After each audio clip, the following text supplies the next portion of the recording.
Video game arcades have always held a special place in my heart. However, I feel like there's a slight difference between the arcades found in the United States and those found in Japan.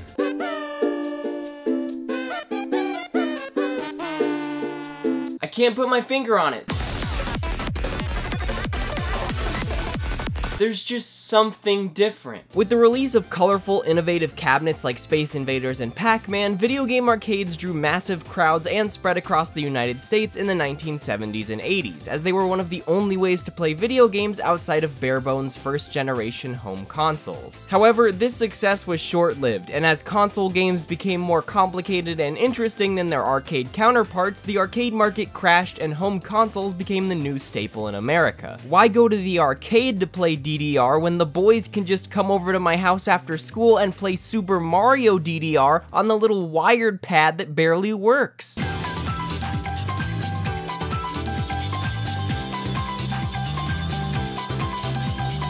I mean shit, Guitar Hero became the fad of American households, walked up with a double barrel and took the fucking DDR cabinets out back to put them out of their misery. As video game cabinets slowly died out, companies discovered that redemption ticket games were still able to bring in crowds and make profits, and the American arcade market saw a massive shift toward these types of establishments. However, through the lens with which I saw them growing up, arcades always felt like a thing for kids. If you ask the average American to name the first modern arcade they can think of, chances are it'd be Chuck E. Cheese or Dave & Buster's. One of these is an arcade where kids play cute games for tickets and prizes while the parents sit around, and the other is an arcade where kids play cute games for tickets and prizes while the parents sit around, but they serve alcohol. Don't get me wrong, I enjoyed my time in both Chuck E. Cheese and Dave & Buster's growing up, but if you head over to Japan, the country responsible for the creation of many of the famous cabinets America imported during the 80s, something very different is happening in the arcade scene. It's bigger and louder. It's a lot of things. These multi-story sensory overloads are home to a lot of machines. Multiple floors of nothing but crane games and UFO catchers, Gundam mech piloting simulators, fighting games. This is like a spaceship game? This shit's got a seatbelt in the arcade! Holy shit, oh my god! There's an entire floor usually dedicated to games referred to as trading card games, because you collect physical cards with character data and scan them in when you play. It's so cool! But my favorite part about Japanese arcades has to be the rhythm games. While in the States we get riveting games like That Shitty Jump Rope Game and Guitar Hero but it's an arcade cabinet, Japan is out here with the craziest shit ever. Like, bitch, that's just a full piano! I kid you not, if I had filmed enough when I was in Japan, like if the arcades actually allowed filming, yeah fellas, I'm kind of a rebel for making this video. I could have made an individual video for every single rhythm game out there. There's My, a giant washing machine that makes you sweaty and sore after moving your arms around a bunch of buttons and touch screen drag notes. Sound Voltex, a game where notes on 6 buttons fly at you faster than the speed of light while you turn 2 knobs to spin the entire playfield. Alright, I may or may not have spent $200 so I can play this one at home. Tunithm, a futuristic looking ass game where you play a piano bar but then you lift your hands off the piano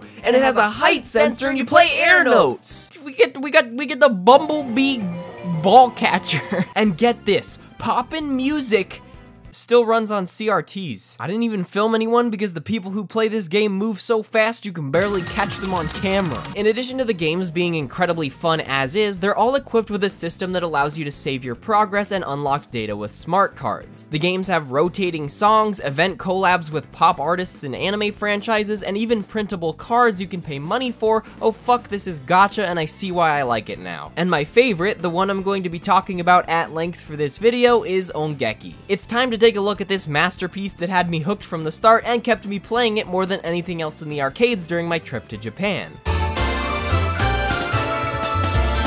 Ongeki is a fast-paced rhythm game mixed with a bullet hell. How, you may be asking? Well, half of the game is hitting notes. You have 2 copies of 3 colored buttons and 2 side buttons on the walls that require you to take your hands off the colored buttons to hit. This button layout may seem simplistic, but the harder songs take full advantage of the fact that you only have 2 hands and need to use both button sets to implement some pretty cool patterns. Now, most rhythm games just have notes coming at you, but in Ongeki, you also have characters on screen that you have to actively move with a lever in the middle of the buttons. You have to keep them on the playfield to hit the right notes, grab additional notes called bells, and dodge pink blobs that will damage you. Songs implement the lever into the overall motion of the mapping, requiring you to whack the lever back and forth while hitting side buttons, or grab hold of it and move back and forth while pressing the colored buttons with your other hand. Now, the first thing you'd see when it comes to Ongeki before all the intense gameplay I just explained is the cabinet and the questionably aged girls on it. The overall aesthetic probably makes me seem like a complete degenerate to anyone unfamiliar with the game itself, and it makes me upset. I can't stop myself from jamming to the theme songs, but the girls are concerning.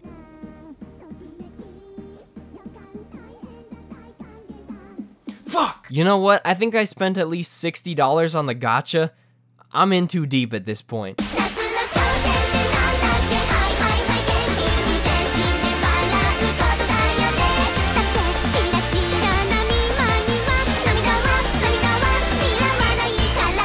Like all arcade rhythm games, there's several different categories of music. While I'm gonna have to deduct a few points from Ongeki for not having Sonic Adventure 2 music, they've got anime openings and pop songs, Vocaloid, Toho Project, and original songs published through the game itself. When I play rhythm games, I usually fixate on songs that I enjoy listening to that also have fun and challenging designs. This resulted in the main theme for Kemono Friends burrowing its way so deep into my brain that during my entire trip to Japan, I would subconsciously sing, hum, and whistle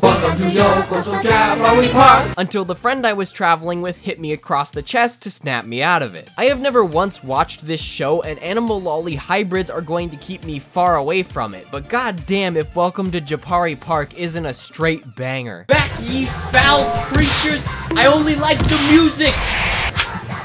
Every time I played Ongeki, I would sit down and be like, yeah, alright, I'm getting better. And then I would peek over at the person next to me and they'd be playing a lunatic level song like it was a walk in the park. Everyone in Japanese arcades are crazy fucking good at these games. It took like 3 weeks of going to arcades almost every day to finally start challenging the harder songs, and just when I thought I'd found some confidence, I sat down next to like the 20th highest ranked player in the country and felt my insignificance in the universe. Still had a great time though. Now, you may have noticed that I haven't talked about one of the crowning features of Ongeki yet, the gacha system. While this is a completely, and let me emphasize the word completely, optional feature that does not affect the base gameplay at all, I still blew a bunch of money on it. Near any Ongeki cabinet, you will find a card maker that prints physical cards for Ongeki, Mai, and Chunithm. But alas, nothing good ever comes without a price, so you can't simply print a card of your choice for free. You thought this Japanese rhythm game wasn't gonna include a summoning system? A single pull on any Ongeki gacha banner, which, keep in mind, rotate every few weeks just like a regular gacha game, will cost you 100 yen, which is about $1 US. This also happens to be how much it costs to play 3 full songs in Ongeki, which is a much better bang for your buck than a single anime girl card. SSR rates are super low as always, and I only pulled 1 or 2 in the 7 or so 10 pulls I did. Remember, this is for physical cards of anime girls that when unlocked and used in-game do nothing but increase your damage so you can earn more in-game gems that can be used to purchase limited time characters and events that you can then go back to the card maker and print for another 100 yen. It's a cruel, cruel loop. But there was an event going on with an anime I like, and I spent an extra $1 to print the little rainbow sparkles on the card, so I'd say it was all worth it in the end. Outside of the few imported cabinets tucked away in the back of Round 1 arcades scattered across the country, I think the day when rhythm games will make a serious appearance in American arcades is but a fleeting dream. And so, I am forced to sit here and admire the arcade culture that exists in Japan and be unreasonably upset that I would have to buy a $1,000 plane ticket to be able to play Ongeki again. I didn't even dive into the social aspect of arcades. Being able to squad up with my friends or even Japanese people despite not being able to speak their language and play songs right next to each other is magical. I mean, hell, the only reason I was able to make this video is that some cabinets have full recording setups since people care about these games so much. I'd see groups of friends huddled around Sound Voltex watching each other attempt hard songs, signs and whiteboards for high score challenges and competitions. It makes me wish for a little more than those games where you shoot the water at the hole. But that's about it for this video, so if you enjoyed this strange deep dive into my favorite arcade cabinet, let me know in the comments. Maybe I'll go back to Japan sometime and make more videos on stuff like this. Okay, finally done with this script. Fuck, not again! Hey, it's me again. I'm just here to give a quick shout out to Fluffmeister, Maximilian Niver, Merchant, and everyone else who supports me on Patreon. You guys help me keep making videos about whatever random topics I love talking about, and fund my anime idol gacha rhythm game addiction. And thank you, dear viewer who made it this far, for watching.